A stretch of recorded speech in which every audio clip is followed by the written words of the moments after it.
can we just take a moment to talk about this Wuthering Heights press tour? Because yes, the movie itself got mixed reactions, but the fashion, absolutely not up for debate. Between the promotional stops and the major premiere looks, the style has been absolutely stunning. Let's start with the most recent premiere in Sydney. Margot Robbie stepped out in custom Ashi studio, and honestly, she fully committed. Corseted bodice, cascading tulle, dramatic silhouette, it felt like gothic romance brought to life. Windswept, haunting, very standing on the moors contemplating your tragic love story. You could tell she wasn't just wearing a dress, she was embodying the mood. Also in Sydney, Hailey Bieber showed up in Saint Laurent. Now, it was bold, it was sleek, it was undeniably powerful. But be honest with me, did it feel more after-party than Gothic premiere? Because I think it did. But really it all began with the LA premiere, and that's where the tone was set. Margot stepped out in Schiaparelli and fully embraced that dark, Gothic romance energy. A lace corset, a black to deep red skirt, and just enough drama to feel slightly ominous. And yes, people couldn't stop talking about the Elizabeth Taylor Taj Mahal diamond necklace. Some praised the vintage glamour, while others raised concerns about its historical background, so the reactions were clearly divided. The movie's director Emerald Fennell arrived in this sculptural black gown with sharp structure and red piping details. I loved how the red subtly nodded to intensity without being obvious. It was elegant, but there was edge. That balance feels very on theme for Wuthering Heights. As for Cara Delevingne, she leaned all the way in. Corset, gloves, full gothic glamour. It felt intentional, dramatic, romantic, very much aligned with the dark, emotional atmosphere of the story.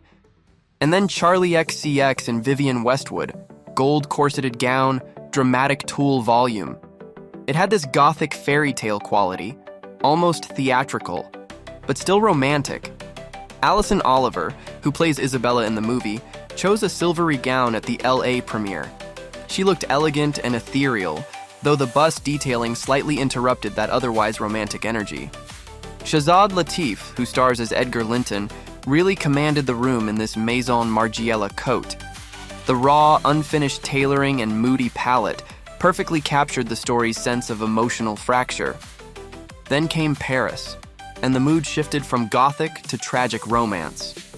Margot wore Chanel in deep red velvet with a structured silhouette that flowed into a sweeping train over a crisp white skirt. Absolutely stunning. London raised the stakes again. This time Margot chose a sheer custom Delara Fundicolu gown with corsetry and rope detailing, inspired by Victorian symbolism around hair and mourning. And the detail fans can't stop discussing. Robbie paired her look with a replica of Charlotte Bronte's mourning bracelet, originally woven from her sisters Anne and Emily's hair, a thoughtful historical nod. Emerald Fennell appeared in Vivienne Westwood, corseted drama, flowing red tulle, very stormy, very tragic heroine. It felt like a direct visual reference to the emotional chaos of the story. Charlie XCX and Erdem gave us a completely different but equally compelling interpretation of Gothic romance. A blush lace gown paired with a veil, haunting, delicate, almost like a tragic bride. It was softer but still powerful. And Alison Oliver in Miu Miu showed beautiful restraint. Soft blush satin, delicate lace trim, subtle bow details. It echoed the romantic core of Wuthering Heights without overwhelming her. Sometimes restraint can be just as effective as drama. Shahzad Latif and Hermes offered a masterclass in modern tailoring. That vibrant yellow turtleneck injected a sharp energy, while his waxed peak coat felt perfectly atmospheric, a practical yet moody shield against the London rain. Now, we do need to talk about Margot separately, because this press tour felt like a master class in method dressing. She moved from sharp tailoring to full romantic drama effortlessly. Alexander McQueen precision, Delara Fundicoglu boldness, Tom Brown structure, Galliano theatricality, Vivienne Westwood romance. Then shifting into Cavalli's sultry elegance, Margiela's avant-garde artistry, and back to Ashi Studio's dreamy gothic fantasy. And here's the thing, none of it felt random. Every look felt intentional, cohesive, connected to the film's atmosphere.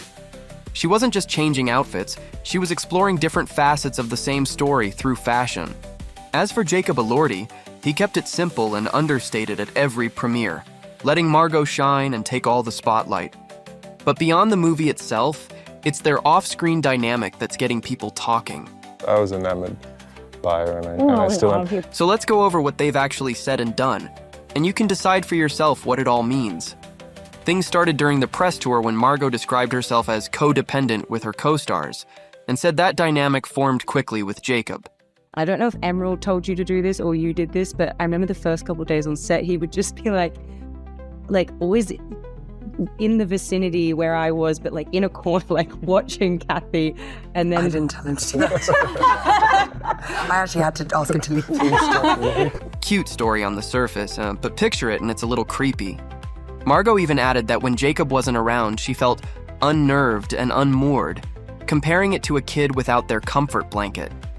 I was like, where is he? And I asked AD, I was like, so Jacob, where is Jacob right now? And they're like, he's just doing a costume change. It's not a big deal. But I found myself so dependent, like codependent kind of, and I don't know if that's like a thing that I'm trying to get into Kathy mode or that's just how I am as an actor. I don't know. Jacob responded by saying they have mutual obsession.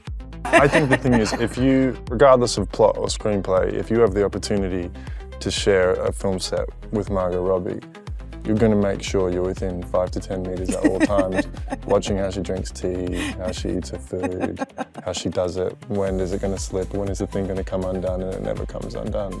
Can we agree that's a little too weird? Now let's talk about the Valentine's Day story, because this one really fueled the speculation machine. In an interview with Vogue Australia, Margot revealed that while they were filming on Valentine's Day, Jacob, fully in Heathcliff mode, filled her room with roses. Not exactly subtle, right? Jacob also gave her a heartfelt note written from the perspective of his character, along with a little tombstone thing, both symbolic of the film they were creating together. While Margot didn't return the favor, he wasn't hurt, joking, "I felt like I beat you." Margot laughed and replied, "You definitely beat me. Yours was so epic." She added, "I remember thinking on Valentine's Day, oh, he's probably a very good boyfriend because there's a lot of thoughtfulness in this. You did a lot of very thoughtful things. Sure, it's kind of adorable and might even make fans want to ship them, but let's not forget, Margot is literally married and has a child. Wasn't Valentine's Day supposed to be for her and her husband? Yeah, that's pretty weird." At the studio, we both had a dressing room. Emerald went into our dressing rooms and made a shrine of each other. Fantastic. In our dressing rooms. So it was cool. so unhinged and so hilarious. But it didn't stop there. Things escalated. Margot returned the energy in a big way, with something seriously dramatic. As a wrap gift, she gave Jacob matching diamond rings, not friendship bracelets, rings. The pieces feature two skeletons embracing and even include a famous Wuthering Heights quote, "Whatever our souls are made of, his and mine are the same." Well, let's admit it. The symbolism is beautiful, but this is definitely way beyond a professional relationship. We kiss a lot. All over, a lot. all over the property. We kiss in Yorkshire, kiss everywhere. Yeah. A lot of kissing. Then came the red carpet moments. Margot has been leaning fully into themed fashion for this press run. And yes, the two have appeared very close and comfortable together in photos, including hand-holding poses that quickly made the rounds online. Some fans see it as real chemistry spilling over from the set. Others aren't convinced and think it's classic film promo theatrics.